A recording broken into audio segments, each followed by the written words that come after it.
Everyone, welcome to my bilingual channel and podcast, A New Wind, Un Vent Nouveau in French. I am your host and my name is Marguerite. I've been asked the follow question a lot. What motivated you to launch the podcast and the radio or the channel, the YouTube channel now? So I would answer to this question under three contexts, like you putting it in three uh, contexts. Number one is my personal experience and professional as an African inside the world. I've been around a little bit, a lot actually. And the number two is the evolution of the world and its populations and my studies in that sense. And the number three is the African historical context. So let's dive right into it now. A greater part of my life has been a search for my identity. And as I grew older, it became almost impossible for me to try to fit in. At a very early age, I was confronted with questions about my origins and identity. In preschool, early preschool already, I had to define myself as a person in my host society. I briefly attended a Quranic school in the car by mistake. As a Catholic, it was brutal. The rejection of other children was awful. And my other point is my ethnicity. As a Munjak, it's my tribe, which means originally from Guinea-Bissau. I've um, I've always been considered or reminded, like harmlessly or sometimes in a provocative way, that I was a foreigner in Senegal. And an anecdote, when I finally visited Guinea Bissau, where my ancestors was from, I was told that I was a Senegalese, not from there. Because of my accent, it pissed me off. Even though I spoke the local Creole, I did have an accent into it and I didn't sound very local. So the other anecdote is when I was in Paris and I was living there with my family, I was told that I was just African and black. It doesn't matter. I wasn't considered French at all. So and later when I'm here in the United States and when I talk to clients over the phone, they often ask me, "Oh, are you French? You sound French." You know, and when I went to Mexico, funny, I was visiting with my family, and I don't speak, no habla español, and I was considered American. He was like, "Oh, you're American." It was I was with my family, so. And do you understand a little bit my identity confusion up to this point? All right, I'm gonna let you please add your answer to the description below to the comments. I really love reading the comments. I love gossiping, honestly. So please share if you had any similar experiences. Okay. All right. Then growing up, my beliefs and way of life or living was always a bit different from my entourage, regardless of the continent on which I was. So at some point, finding the answers to my identity questions became overwhelming. And especially because I needed to heal and reconcile myself to how the world sees me. And as an African woman, and as opposed to how I see myself and how I define myself as a person, as a singular being. So luckily, the answers I was looking for so long were inside of me, and I knew them. And well, hallelujah, that's the healing part, a chapter for another day. So, in the going back to why I decided to launch the podcast, to speak about Africa, that I call A New Wind, and I one of the other reason was that I came from a very mixed family, and since I started to travel very young, probably around 4 years old, very early, I mean, older than four, of course, I became aware of the skin of my color, or the color of my skin.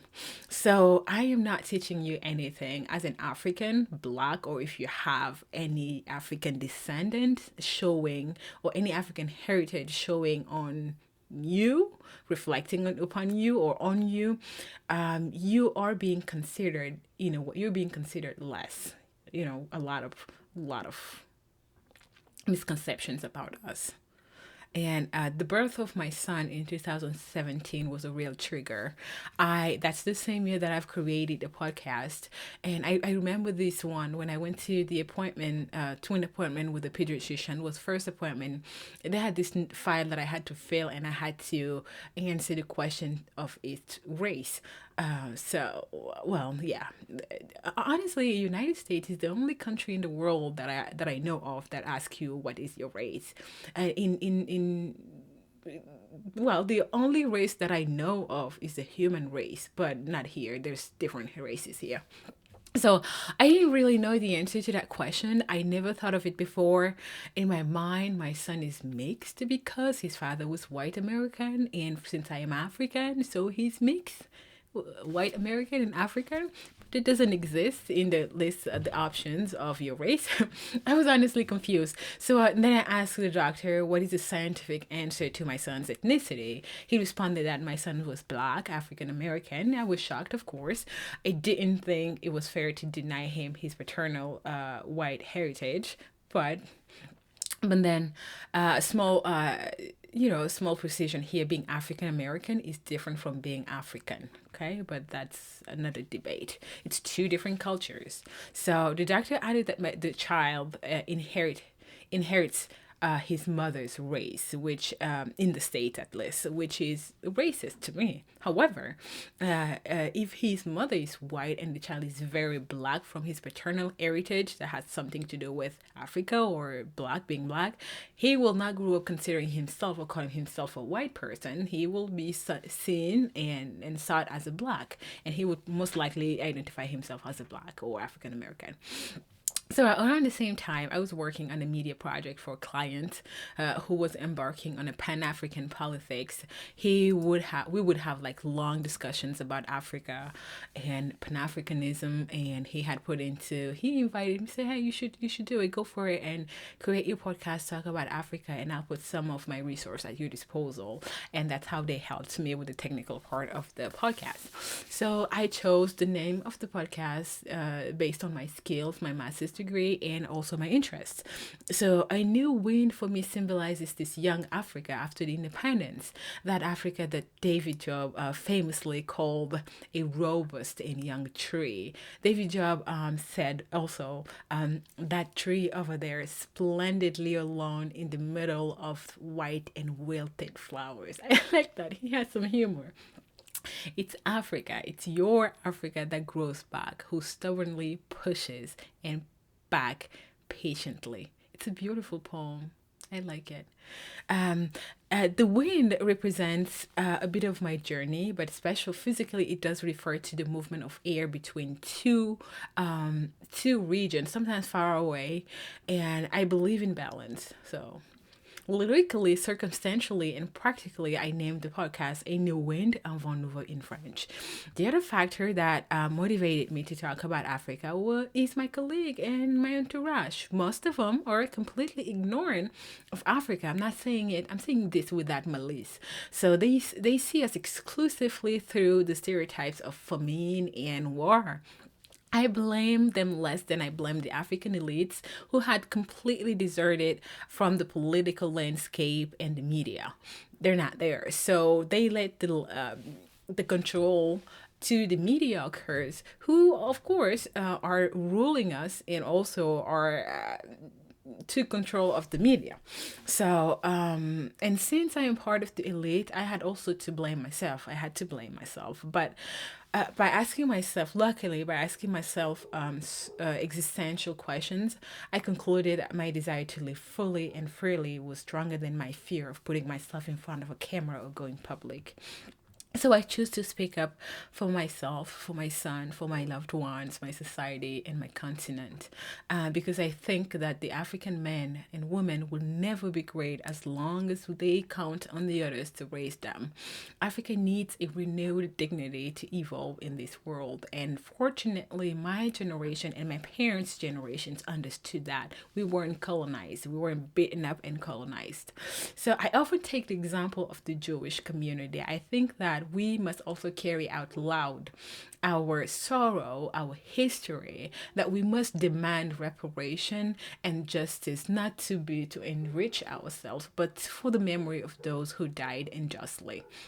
And for the future that was stolen from our ancestors, therefore from us, during 3 centuries of slavery and almost 100 years of colonization. Some places had over 100 years of colonization, and some other places had less.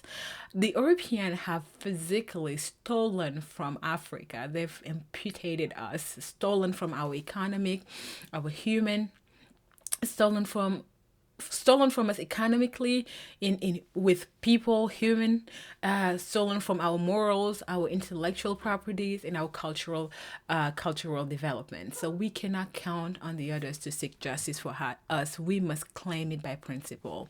Through my professional and personal experiences, I wanted my son to grow up in a world where we have a better understanding of his race and his quality as a black man without misconceptions.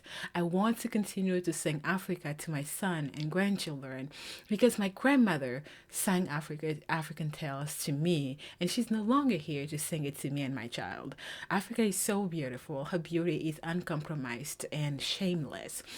I want to live and be able to tell my grandchildren that Africa is what it is because I've also contributed to it. And you, where is your contribution? I let you meditate on this quote from Eldridge Clever that I like very much. You're either part of the solution or you're part of the problem. Well, thank you very much for making it this long. And with a new one, Avant Nouveau, we'll talk to you soon. And see you on my next videos and episodes.